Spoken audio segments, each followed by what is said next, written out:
Hello மக்களே! கார்த்தி ரேவதி செம இன்ட்ரெஸ்டிங்கா போயிட்டுருக்கு. சாமுண்டேஸ்வரி சொன்ன பொய்ய நம்பி நம்ம ரேவதியும், நம்ம சூரியகலாவோட அண்ணன தான் கார்த்தின்னு நெனச்சு அந்த மேரேஜுக்கு சம்மதிக்கிறாங்க. 6 மாசம் டைமும் குடுத்துருக்காங்க. இன்னொரு சைடு பார்த்தீங்கன்னா, நம்ம கார்த்திய இனி சும்மா விடுவாங்களா? ஒரு கட்டத்தில கார்த்தி மூலமா நம்ம ரேவதிக்கு எல்லா உண்மையும் தெரிய வருதுன்னே சொல்லலாம். வீடியோக்குள்ள போறதுக்கு முன்னாடி நம்ம சேனலுக்கு சப்ஸ்கிரைப் பண்ணுங்க. அப்படியே பக்கத்துல இருக்க பெல் ஐகானை கிளிக் பண்ணிருங்க. அப்பதான் நான் போடுற வீடியோலாம் உங்களுக்கு நோட்டிஃபிகேஷனா வரும். நம்ம ரேவதி சாமுண்டேஸ்வரியை காப்பாத்துறதுக்காண்டி கார்த்திட்ட தான் ஃபோன் பண்ணி சொன்னாங்க அப்படிங்கிற விஷயத்த தெரிஞ்ச சாமுண்டேஸ்வரியும் ரேவதியோட மனசுல கார்த்தி ஒரு நல்ல ஆளு அப்படிங்கிற மாதிரி பதிஞ்சிட்டு இனிமே அதை நம்ம மாற்றவே முடியாது, பேசாம நம்ம ஒரு ஐடியா பண்ண வேண்டியதான் அப்படின்னு சொல்லிட்டு நம்ம ரேவதி கிட்ட, நீ ஆசைப்பட்ட மாதிரியே கார்த்தி இன்னைக்கு நம்ம வீட்டுக்கு வர போறாங்க, உனக்கு சந்தோஷம் தானே அப்படி சொன்ன உடனே ரோஹிணிக்கு எல்லாம் சந்தேகம் வந்துடுது.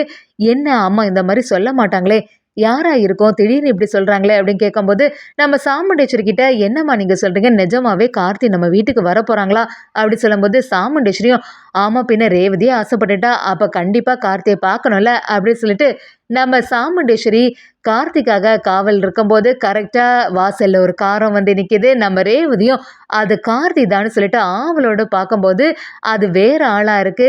இதை பத்தி நம்ம ரோகிணி, மயில்வாகனம், ராஜராஜன் எல்லாருக்குமே தெரிய வருது. நம்ம ரேவதி ஆனா அது கார்த்தின்னு சொல்லிட்டு நம்பிட்டாங்க.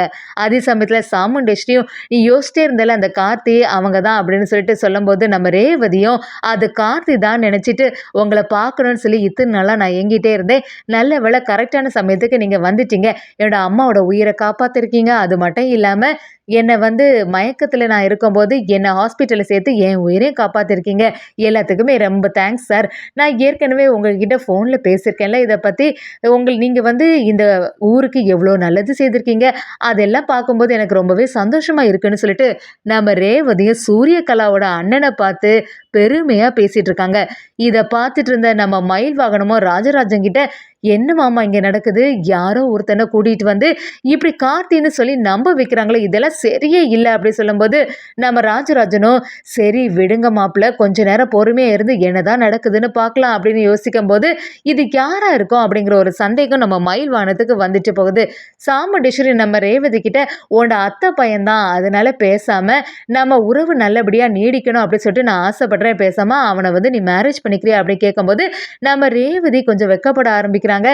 அந்த சாமுண்டேஸ்வரி எல்லாம் மறுபடியும் இது கார்த்தி தான் அப்படிங்கிற மாதிரி நம்ப வைக்கிற மாதிரி நம்ம ரேவதியை செய்கிறாங்க. இன்னொரு சைடு இதை கேட்ட உடனே நம்ம ரோகிணி, மயில் வாகனம் எல்லாரும் அதிர்ச்சி ஆயிடுறாங்க.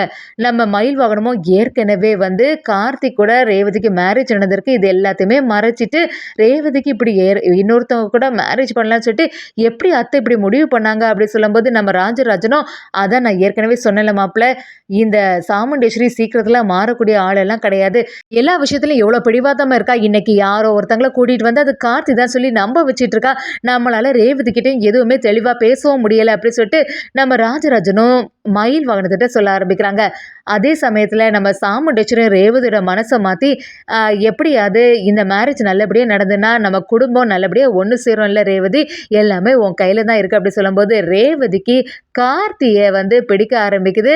ஆமாம்மா உங்களுக்கு ஓகேனா எனக்கும் இந்த மேரேஜில் ஓகே தானே சொல்ல ஆரம்பிக்கிறாங்க. அதை கேட்ட சாமுண்டேஸ்வரியும், எனக்கு ரொம்பவே சந்தோஷமா நீ சொன்ன உடனே அப்படின்னு சொல்லிட்டு சூரியகலாவை பார்க்குறாங்க. சூரியகலாவும் நம்ம நினைச்ச மாதிரி எல்லாமே நடக்க போகுதத்த, எந்த பிரச்சனையும் இனி வராது அப்படிங்கிற மாதிரி யோசிக்க ஆரம்பிக்கிறாங்க. அதே சமயத்தில் நம்ம சாமுண்டேஸ்வரியும் சூரியகலாவோட அண்ணங்கிட்ட, நான் கார்த்தின்னு சொல்லி வச்சது ஏதாவது ஒரு தப்பாக இருக்கா அப்படின்னு யோசிக்கும் போது, அப்படியெல்லாம் இல்லாத, எனக்கு எப்படியாவது ரேவதியை மேரேஜ் பண்ணணும், அதனால நீங்கள் என்ன சொன்னாலுமே எனக்கு எந்த பிரச்சனையும் இல்லை அப்படி சொல்லும்போது நம்ம சாமுண்டேஸ்வரியும், எப்படியோ என்னை பற்றி புரிஞ்சுக்கிட்டீங்களே அது வரைக்கும் சந்தோஷம், நான் கூட பயந்துட்டே இருந்தேன், எங்கள் ரேவதியை மேரேஜ் பண்ணுவீங்களோ என்னவோன்னு அப்படி சொல்லும்போது நம்ம சூரியகலாவும் அவங்க அண்ணனும் சேர்ந்து, அதில் என்ன இருக்கிறத, கண்டிப்பாக ரேவதிக்கும் எங்கள் அண்ணனுக்கும் மேரேஜ் நடக்க வைக்கிறதுல நான் உறுதியாக இருக்கேன்னு சொல்லிட்டு சூரியகலாவும் சாமுண்டேஸ்வரி கிட்ட ஒரு வாக்கு கொடுக்குறாங்க.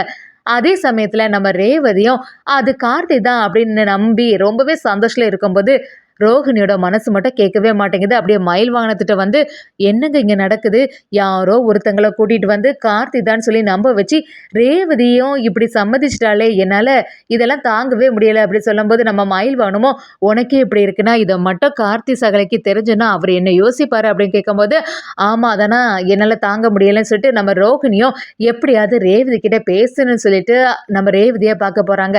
ரேவதி கிட்ட போய், "என்ன ரேவதி, அம்மா இப்படி கேட்ட உடனே நீ சம்மதிச்சிட்ட?" அப்படி கேட்கும்போது நம்ம ரேவதியும், "ஆமாக்கா, அம்மாவே தாத்தா பாட்டியா மன்னிச்சு ஏத்துட்டாங்க. அது மட்டும் இல்லாம அம்மா சொல்றதுல என்ன தப்பு இருக்கு? இந்த மேரேஜ்னால இந்த குடும்பம் இன்னும் நல்லா ஒண்ணு சேரும்னு இருந்தா அத நான் கன்சிடர் பண்ணதுல என்னதான் தப்பு இருக்கு? அது மட்டும் இல்லாம கார்த்தி ரொம்பவே நல்லவங்க, ரொம்பவே நல்ல குணம் உள்ளவங்க. ஊர்ல உள்ளவங்க எல்லாருமே கார்த்திய பத்தி பெருமையா பேசி நான் கேட்டிருக்கேன். அன்னைக்கே நான் வந்து கார்த்திக்கு மேல எனக்கு ஒரு அன்பு வந்தது." அப்படிங்கிற மாரி நம்ம ரேவதி எல்லாத்தையுமே சொல்லும்போது, ரோகிணியோட மனசுல என்னால உண்மையும் சொல்ல முடியல. உண்மைய சொன்னா உனக்கு ஏதாவது டக்குன்னு ஏதாவது பிரச்சனை ஆயிடுமோன்னு பயமா இருக்கு. ஆனா வந்து இந்த மாரி நடக்கிறத என்னால தடுக்கவும் முடியாதே. அப்படின்னு சொல்லிட்டு ரோகிணி மனசுக்குள்ள யோசிச்சுட்டு நம்ம ரேவதி கிட்ட, "உன்னோட முடிவுல நீ உறுதியா இருக்க ரேவதி?" அப்படின்னு யோசிக்கும்போது, "அதான் இன்னும் கொஞ்சம் நாள் இருக்குல்லக்கா, பேசாம இத்தனை மாசத்துல அவங்கள பத்தி தெரிஞ்சுக்கிறதுக்கு எனக்கு ஒரு வாய்ப்பு கிடைக்கும். அவங்கள்ட்ட பேசி பழகுனா நமக்கு என்ன யாதுன்னு புரிய ஆரம்பிக்கும்." அப்படின்னு சொல்லும்போது, நம்ம ரோகிணியும், "சரி, இன்னும் 6 மாசம் மேரேஜுக்கு டைம் இருக்குல்ல, அதுக்கு வரைக்கும் நீ வந்து உடனே மேரேஜுக்கு ஒத்துக்கவே செய்யாத." அப்படின்னு சொல்லிட்டு நம்ம ரேவதிக்கு ஒரு க்ளூவ குடுத்து வைக்கிறாங்க.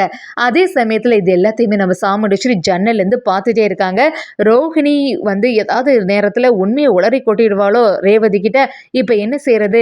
வீட்ல உள்ளவங்க எல்லார்கிட்டயுமே கண்டிப்பா எந்த உண்மையும் நம்ம ரேவதிக்கு தெரியக்கூடாது அப்படின்னு சொல்லிட்டு சொல்லி வைக்கணும்னு நம்ம ரோஹிணிய கூப்பிட்டு, "என்ன ரோஹிணி, என்ன வேலை செய்துட்டு வரேன்னு தெரியுதா? ரேவதியோட வாழ்க்கை நல்லபடியா இருக்கணும்னு சொல்லிட்டு தானே நான் இவ்ளோ கஷ்டப்படுறேன். அதெல்லாம் புரிஞ்சுக்காம நீ இப்படி பண்ணிட்டு வரியே?" அப்படின்னு கேட்கும்போது நம்ம ரோகிணியும், "என்னம்மா நீங்க பேசிட்டு இருக்கீங்க? கார்த்தியும் ரேவதியும் எவ்வளோ அன்பா இருந்தாங்கன்னு உங்களுக்கு நல்லாவே தெரியும். அப்படி இருக்கும்போது ரேவதி கிட்ட இந்த உண்மையெல்லாம் மறைச்சு அவளுக்கு இன்னொரு மேரேஜ் பண்ண வைக்கிறதுக்கு உனக்கு எப்படிம்மா மனசாட்சி வந்தது?" அப்படி சொல்லும்போது நம்ம சாமுண்டீஸ்வரியும், "எனக்கு ரேவதியோட வாழ்க்கையில எது நல்லது நடக்கும்னு எனக்கு நல்லாவே தெரியும். நான் அத பார்த்துக்கிறேன். இந்த விஷயத்துல நீங்க எதுவுமே தலையிடாதீங்க. தேவையில்லாம ரேவதி கிட்ட எந்த விஷயத்த பத்தி சொல்லவே கூடாது." அப்படி சொல்லிட்டு நம்ம ரோஹிணிய மிரட்டி வைக்கிறாங்க. ஆனா நம்ம மயில் வாகனத்துக்கு மனசு கேட்கவே மாட்டேங்குது. எப்படியாவது கார்த்திட்ட இந்த விஷயத்த சொல்லிடணும்னு சொல்லிட்டு நம்ம கார்த்திக்கு ஃபோன் பண்ணி எல்லா விஷயத்தையும் சொல்ல ஆரம்பிக்கிறாங்க. சகல இங்க நடக்கிறது எதுவுமே சரியில்ல. அத்தை வந்து யாரோ ஒருத்தங்கள கூட்டிட்டு வந்து எப்படியாவது ரேவதிக்கு அவங்க கூட மேரேஜ் பண்ணி வைக்கணும்னு சொல்லிட்டு அதுக்காக தயாராயிட்டே இருக்காங்க. அப்படி சொல்லும்போது நம்ம கார்த்தியும், "நீங்க எதுக்குமே கவலைப்படாதீங்க சகல. கண்டிப்பா ரேவதிக்கும் அந்த ஆளுக்கும் மேரேஜ் ஆகுறதுக்கு வாய்ப்பே இல்ல. அதான் இன்னும் கொஞ்ச நாள் டைம் இருக்குல்ல. அதுக்குள்ள ரேவதிக்கு எப்படி இருந்தாலுமே என்னை பத்தி புரிஞ்சுப்பா. கடவுள்னு ஒருத்தங்க இருக்காங்க. அதுல எனக்கு ரொம்பவே நம்பிக்கை இருக்கு. ரேவதி எனக்கு மேல இருக்க பாசம் உண்மைன்னா, கண்டிப்பா வந்து என்னோட ஞாபகங்கள் எல்லாம் வந்து மறுபடியும் என்கிட்ட வருவா." அப்படின்னு சொல்லிட்டு நம்ம கார்த்திய செமையாட்டு சொல்ல ஆரம்பிக்கிறாங்க. அதே சமயத்துல நம்ம ரேவதியும் அந்த நம்ம சூரியகலாவோட அண்ணன்கிட்ட பேசி பார்க்கும்போது, அது வந்து கார்த்தியோட குணமா இல்ல அப்படிங்கிறது எல்லாமே நம்ம ரேவதிக்கு கொஞ்சம் கொஞ்சமா புரிய ஆரம்பிக்குதுன்னே சொல்லலாம். ஒரு கட்டத்துல நம்ம ரேவதியும் கார்த்திகிட்ட ஃபோன் பேசும்போது, கார்த்தி மூலமா பல உண்மைகள் நம்ம ரேவதிக்கு தெரிய வருது. அதே சமயத்துல நம்ம கார்த்திய நேரடியா சந்திக்கும்போது, நம்ம ரேவதிக்கு கொஞ்சம் ஞாபகங்கள் எல்லாம் வந்துச்சு போகுது. கண்டிப்பா உண்மையான கார்த்தி யாருங்கிறது நம்ம ரேவதிக்கு தெரிய வரப்போது. அதே சமயத்துல சீக்கிரத்துல நம்ம ரேவதி கார்த்திய சந்திக்க போறாங்கன்னே சொல்லலாம்.